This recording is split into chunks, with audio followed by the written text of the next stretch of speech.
नमस्कार मित्रों। पिछले व्याख्यान में हमने सुकरात से पूर्व के दार्शनिक चिंतन की बात की थी, अर्थात सोक्रेटिस विचारकों के जो मुख्य सिद्धांत और मुख्य विचार थे उनके संबंध में हमने चर्चा की थी। आज के इस व्याख्यान में हम सुकरात के दार्शनिक चिंतन की बात करेंगे, उनके प्रमुख सिद्धांतों, उनके प्रमुख विचारों की बात करेंगे। मित्रों, आपने देखा होगा कि पाश्चात्य चिंतन की जो शुरुआत है, मैंने आपको बताया था कि पाश्चात्य चिंतन की शुरुआत मुख्यतः अगर देखा जाए तो सुकरात से मानी जाती है। और सुकरात उस समय के बड़े दार्शनिकों में से एक मुख्य दार्शनिक थे। सुकरात का जन्म लगभग 470 ईसा पूर्व में हुआ और इनका जन्म एक बहुत ही निर्धन परिवार में हुआ और लगभग 71 वर्ष की अवस्था में 399 ईसा पूर्व में इनकी मृत्यु हो गई। लेकिन इन्होंने कुछ ऐसे दार्शनिक सिद्धांत प्रतिपादित किए, कुछ ऐसे विचार प्रतिपादित किए जिनका प्रभाव न केवल पाश्चात्य चिंतन पर अपितु विश्व के चिंतन पर प्रमुखतया देखा जाता है। और उनके इन्हीं विचारों को उनके शिष्य प्लेटो ने दार्शनिक रूप से और अरस्तु ने प्लेटो के शिष्य अरस्तु ने व्यवहारिक रूप से आगे बढ़ाया। अब हम बात करते हैं सुकरात की। देखो मित्रों, सुकरात के लिए कहा जाता है कि सुकरात तात्कालिक जो सत्ता थी उसके विरुद्ध थे। क्यों थे उसके विरुद्ध, क्यों माने जाते थे?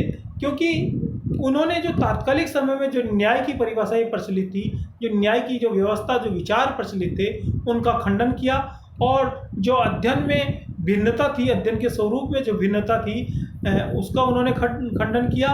और जो सत्ता लोलुपता, जो सत्ता में घृणा, ईर्ष्या, द्वेष और खून खराबा वाली जो स्थिति थी, जो आतताई वाली जो स्थिति थी, उसका उन्होंने विरोध किया।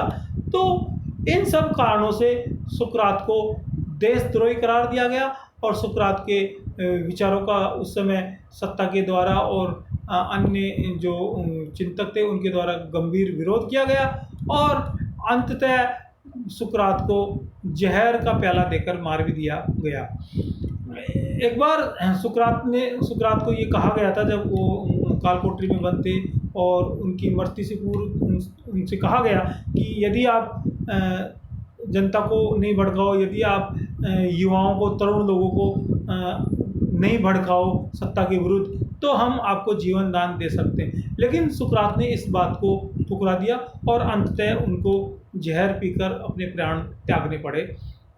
अब आज हम बात करेंगे सुकरात के प्रमुख विचारों की, सुकरात के चिंतन की।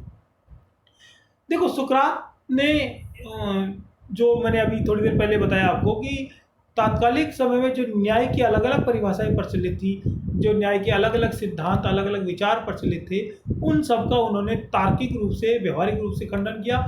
और उन्होंने ये कहा कि सत्य एक होता है, सत्य अलग अलग नहीं होता। ऐसा नहीं कि मेरे अनुसार अलग सत्य है, आपके अनुसार अलग सत्य है और किसी अन्य व्यक्ति के अनुसार अलग सत्य। सत्य एक होता है और वह हर परिस्थिति में सही होता है, हर परिस्थिति में सत्य ही होता है वो।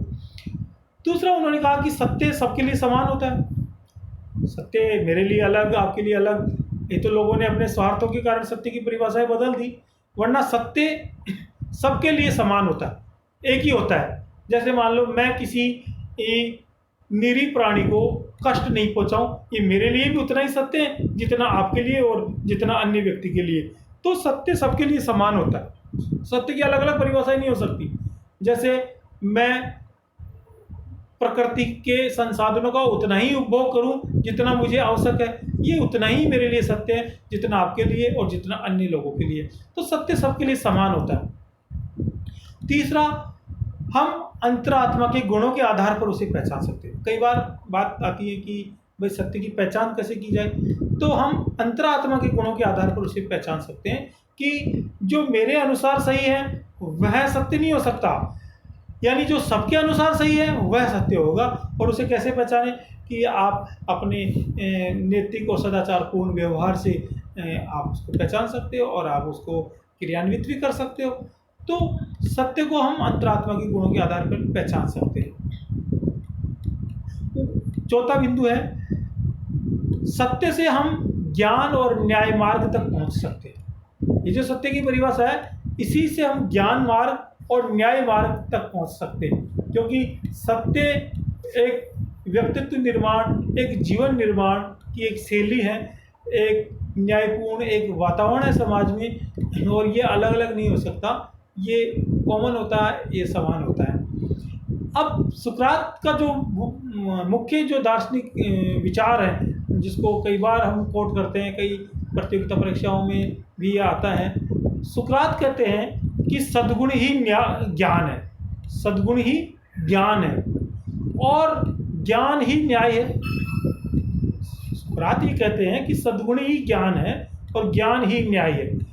It means virtue is knowledge and knowledge is justice. सुकरात कहते हैं वर्चू यानी सद्गुण, सद्गुण ही ज्ञान है और ज्ञान ही न्याय है। इसकी आगे और स्पष्ट परिभाषा प्लेटो ने अपने सिद्धांतों में की है, क्योंकि प्लेटो इसी सुकरात के इन्हीं सिद्धांतों को, इन्हीं वाक्यों को अपने विचारों में, अपने सिद्धांतों में, अपने दर्शन में दोहराता है। उसकी आगे हम चर्चा करेंगे। लेकिन सुकरात कहते हैं कि सद्गुण ही ज्ञान है एवं ज्ञान ही न्याय है। Virtue is knowledge and knowledge is justice. तो ये सुकरात के चिंतन का मुख्य ध्येय वाक्य है। अब तात्कालिक समय में जो शिक्षा का स्वरूप जो प्रचलित था, उसका सुकरात ने बहुत खंडन किया, क्योंकि वो जो पेशेवर शिक्षक थे, सोक्रेटिस विचारक, जिन्होंने शिक्षा को अपने अनुसार, अपने स्वार्थ के अनुसार, अपने लाभ के अनुसार शिक्षा के सिद्धांतों को तोड़ा मरोड़ा और सोसाइटी में, समाज में एक अलग प्रकार की विकृत शिक्षा व्यवस्था को प्रचलित किया, उन सब शिक्षा सिद्धांतों का प्लेटो सुकरात ने खंडन किया। और ये बात तात्कालिक समय में तो सुकरात की इन बातों को कोई नहीं समझ पाया, लेकिन जब सुकरात की मृत्यु हो गई और जब सुकरात को जहर पिलाकर मार दिया गया, उसके बाद में सुकरात के इन सिद्धांतों को हजारों लोगों ने फॉलोअर बनकर अनुगमन किया, उनका पालन किया। तो सुकरात ने कहा, पहला बिंदु, शिक्षा कोई व्यवसाय नहीं है। पहली बात, शिक्षा कोई व्यवसाय नहीं है, ये तो जीवन निर्माण की, एक तो व्यक्तित्व निर्माण की एक शैली है, जो हर व्यक्ति के लिए उतनी ही सही है जितनी हमारे लिए।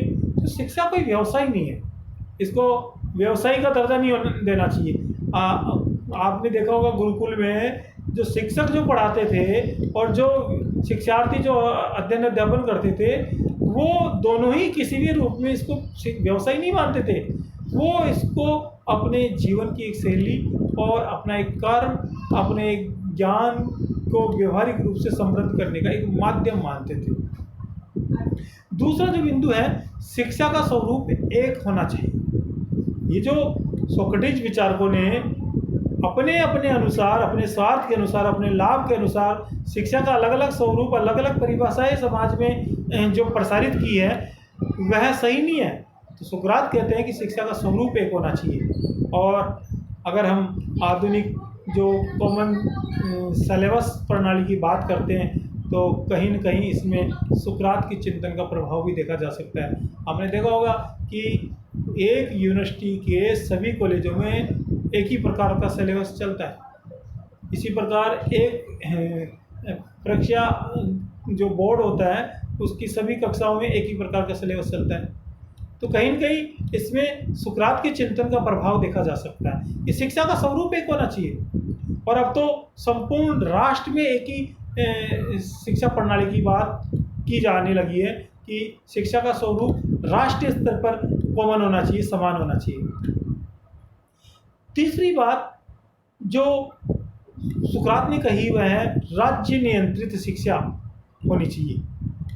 ये बात तो आधुनिक समय में भी उतनी ही सही है जितनी सुकरात के समय में प्रभावशाली थी, सही थी, कि शिक्षा व्यक्तिगत नहीं होनी चाहिए, शिक्षा का नियंत्रण व्यक्तिगत नहीं होना चाहिए। शिक्षा का नियंत्रण सार्वजनिक भी यदि हो तो बहुत व्यापक होना चाहिए और वह राज्य नियंत्रित होना चाहिए, क्योंकि जब राज्य नियंत्रित शिक्षा व्यवस्था होगी तब भी उसमें समानता होगी, तभी उसमें सिमिलरिटी होगी, वरना तो सभी लोगों के अनुसार अपनी अपनी शिक्षा प्रणाली होगी, अपना अपना सिलेबस होगा और अपने अपने परीक्षा के माध्यम होंगे और अपने अपने परिणाम जांचने के माध्यम होंगे।